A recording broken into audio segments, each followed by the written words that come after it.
नमस्ते बच्चों। मैं पिंकी गांधी फ्रॉम लयाल पब्लिक स्कूल।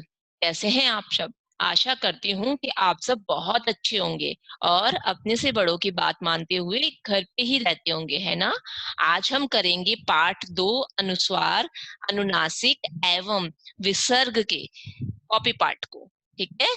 जो आप सब ने अपनी कॉपी में कर रखा है और जिन बच्चों ने नहीं किया है वो आप करके उसको नीट एंड क्लीन राइटिंग में करके अपने सब्जेक्टिव टीचर्स के पास सेंड करोगे। ठीक है? देखो, सबसे पहले क्या दे रखा है हमें यहाँ पे, प्रश्न 1 है ट्रूथ लेख। इनको हम पढ़ेंगे और देखेंगे किस पे क्या लगा हुआ है। कहीं पे अनुस्वार लगा होगा, कहीं अनुनासिक होगा, तो कहीं विसर्ग होगा, है ना? देखो, सबसे पहले हमें क्या दे रखा है, सबसे पहले देखो बिंदी लगाई हुई है यानी कि अनुस्वार है। क्या कहते हैं हम बिंदी को? अनुस्वार।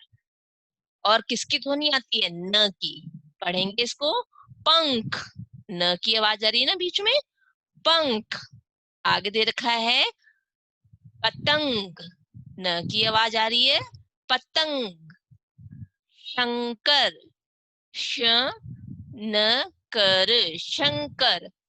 अब आगे दे रखा है ऊठ। ऊठ पे क्या लगा हुआ है? अनुनासिक यानी कि चंद्र बिंदु। क्या बोलते हैं इसको? अनुनासिक यानी कि चंद्र बिंदु। जिस वर्ण के ऊपर, अक्षर के ऊपर ये लग जाता है तो इस पे हम जोर देते हुए बोलते हैं। कैसे बोलेंगे? ऊंट। कैसे बोलेंगे? ऊंट। आगे देखो क्या दे रखा है? चंद्र बिंदु। इसको पढ़ेंगे हम हंसना। कैसे पढ़ेंगे? हंसना। आगे दे रखा है हमें एक और है, ये भी है चंद्र बिंदु का। कैसे पढ़ेंगे इसको? आंवला। कैसे पढ़ेंगे? आंवला। आ पर जोर देते हुए। आगे देखो दे रखा है 7th नंबर पर, क्या है ये? इसे क्या बोलते हैं? 2 बिंदु वाले को क्या बोलते हैं? ये है विसर्ग। इसे बोलेंगे कैसे? ध्वनि कैसी आएगी इसमें? इसमें इस शब्द के बाद में ह की ध्वनि आएगी। इसको पढ़ेंगे पुनः। क्या है ये? पुनः। लास्ट में ह की आवाज आती है। आगे देखो 8th नंबर पे दे रखा है हमें, फिर से विसर्ग का है।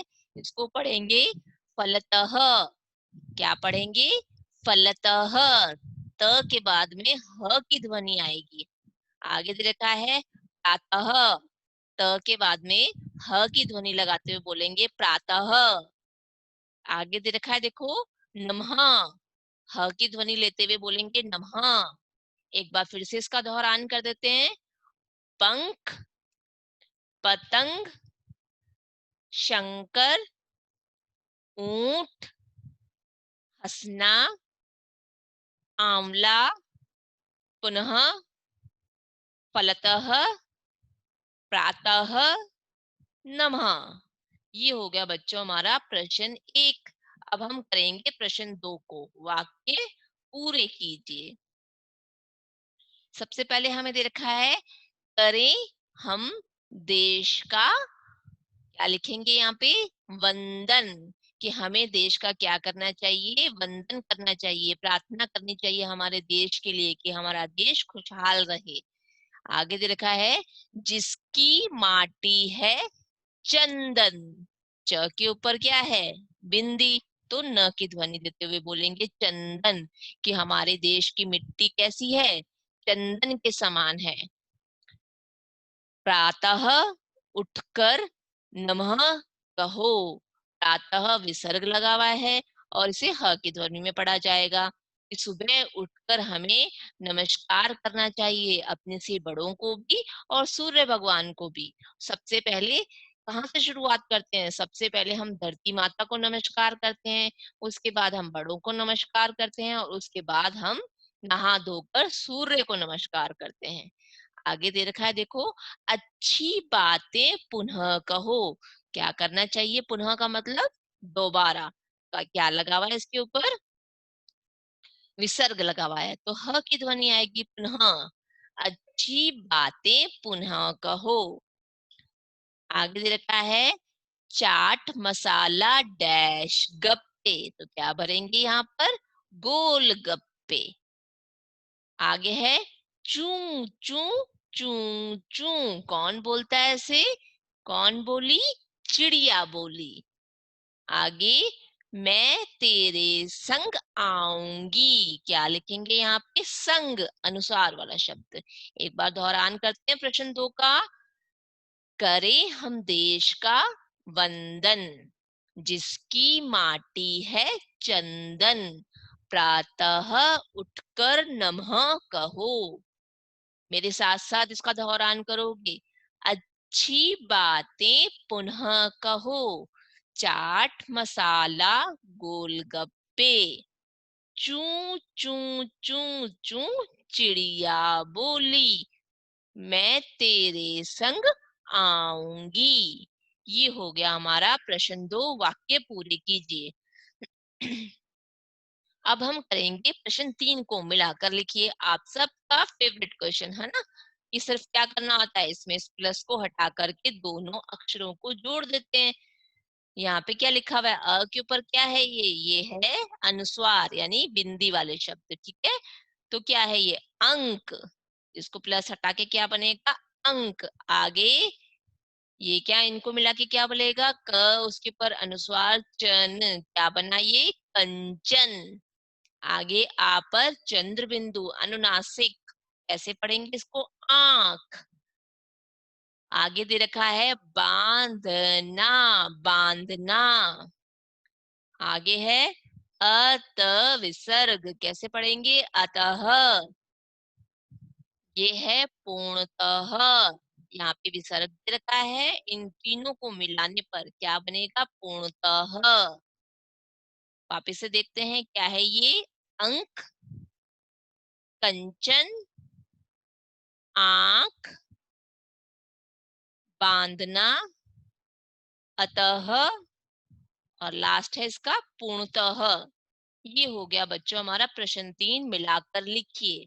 अब हम क्या करेंगे? अनुस्वार, अनुनासिक और विसर्ग से दो दो शब्द बनाएंगे। तो आप यहाँ पे अनुस्वार के दो शब्द लिखोगे, जो मैं आपको अभी बताती हूँ कि क्या लिखोगे। आप यहाँ अनुस्वार के दो शब्द, अनुस्वार के लिखोगे गंगा और चंदा। कैसे लिखा जाता है गंगा? ग, उसके ऊपर बिंदी लगा दोगे और गा, क्या बन गया? गंगा। आगे लिखोगे चंदा, च, उसके ऊपर बिंदी लगा दोगे और लिखोगे दा, चंदा। आगे देखो दे रखा है हमें अनुनासिक के दो शब्द, अनुनासिक से बनाएंगे आंख, आ, और उसके ऊपर लगाएंगे चंद्र बिंदु और लिखेंगे ख, क्या बना? आंख। एक और शब्द बनाएंगे हम अनुनासिक से, सांप, क्या बनाएंगे? सांप। स, आ की मात्रा सा, उसके ऊपर चंद्र बिंदु, प, क्या बना? सांप। आगे विसर्ग से बनाएंगे पुनः, पू, ऊपर कौन सी मात्रा आएगी? छोटे ऊ की, उ, न, आगे दो बिंदी लगा देंगे पुनः। और दूसरा शब्द बनाएंगे प्रातः, प्रा, आ की मात्रा है और त, और साथ में दो बिंदी विसर्ग की, क्या बन गया ये? प्रातः। चलो एक बार दोहरान करें। अनुस्वार के दो शब्द गंगा, चंदा, अनुनासिक के आंख, सांप, विसर्ग के पुनः, प्रातः।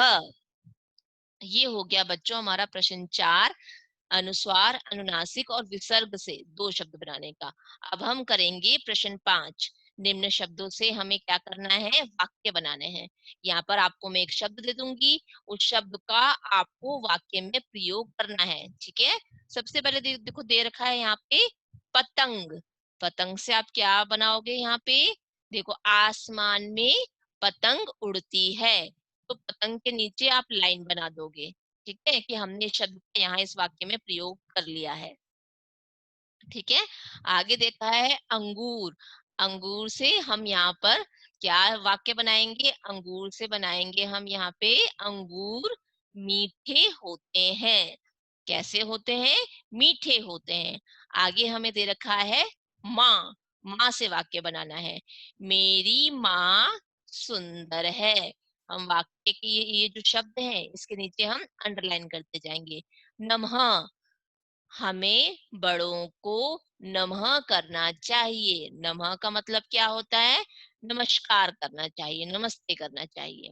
देखो एक बार वापस से पढ़ते हैं। निम्न शब्दों से हमें वाक्य बनाने हैं। पतंग, आसमान में पतंग उड़ती है। अंगूर, अंगूर मीठे होते हैं। माँ, मेरी माँ सुंदर है। नमः, हमें बड़ों को नमः करना चाहिए। ये हो गया हमारा प्रश्न 5। वाक्य बनाइए। अब हम करेंगे प्रश्न 6, चित्र पहचान के उनके नाम लिखने हैं। देखो फर्स्ट नंबर पे हमें क्या दे रखा है? फर्स्ट नंबर पे काउंटिंग लिखी हुई है ना, गिनती लिखी हुई है ना, तो इसको क्या बोलते हैं? अंक। क्या बोलते हैं? अंक। आगे देखो किसका चित्र दे रखा है? आगे चित्र है अंगूर का। ठीक है, कैसे लिखेंगे? उसके ऊपर बिंदी, बड़ा गू, र, क्या बना? अंगूर। अगला चित्र देखेंगे हम। अगले चित्र में क्या दे रखा है? नीचे नीचे है अंगूठी का उसके नीचे उसके ऊपर सॉरी चंद्र बिंदु, बड़ा गु, ठी। ठ पर कौन सी मात्रा है? बड़ी ई की। क्या बना? अंगूठी। और यहाँ देखो अगला चित्र है कि सुबह का समय है, सूरज निकला हुआ है ना और पक्षी उड़ रहे हैं, तो कौन सा समय है? ये सुबह का। तो सुबह को क्या बोलते हैं? प्रातः। ठीक है, प्रा त उसके साथ में विसर्ग। क्या बना? प्रातः। आगे देखो दे रखा है यहाँ आंख का चित्र। आंख कैसे लिखा जाएगा? उसके ऊपर चंद्र और ख। क्या बना? आंख। ये हो गया बच्चों हमारा प्रश्न 6। आगे हम करेंगे प्रश्न 7, प्रश्न उत्तर का। मक्खी क्या बोली? हमें कुछ नहीं करना। क्या करना है? ये देखो ये जो क्या शब्द है ना, इसकी जगह पे हम अपना उत्तर लिख देंगे और बाकी प्रश्न वैसे के वैसे उतार लेंगे। लेकिन ध्यान रखेंगे कि जब प्रश्न खत्म होता है तो हम क्या लगाते हैं? प्रश्नवाचक चिन्ह। और जब उत्तर खत्म होता है तो पूर्ण विराम या फिर इसको कहते हैं खड़ी पाई। प्रश्न 1 है, मक्खी क्या बोली? प्रश्न में से लेंगे मक्खी घू घू घू घू बोली। ठीक है, और लास्ट में क्या लगाएंगे? खड़ी पाई, पूर्ण विराम।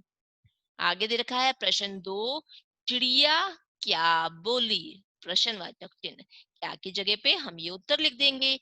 चिड़िया चू चू चू चू बोली। लास्ट में हमने क्या लगाया है? खड़ी पाई। ठीक है, चिड़िया क्या बोली? चिड़िया चू चू चू चू बोली।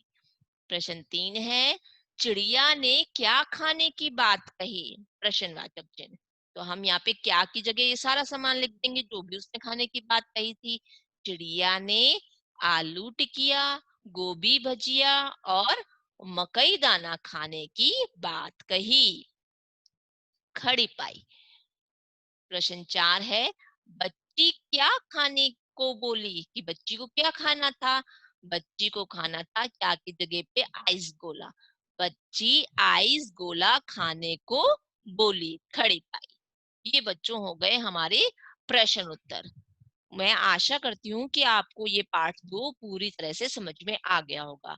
फिर भी अगर किसी को कोई डाउट हो तो आप हमसे पूछ सकते हो और अपने इस वर्क को नीट एंड क्लीन तरीके से हिंदी 1 की कॉपी में कंप्लीट करके अपने अपने सब्जेक्टिव टीचर्स के पास सेंड करेंगे। और जिन बच्चों ने कर लिया उन्हें नहीं करना और जिन्होंने नहीं किया है वो करेंगे। आज की मेरी कक्षा यहीं समाप्त होती है। धन्यवाद।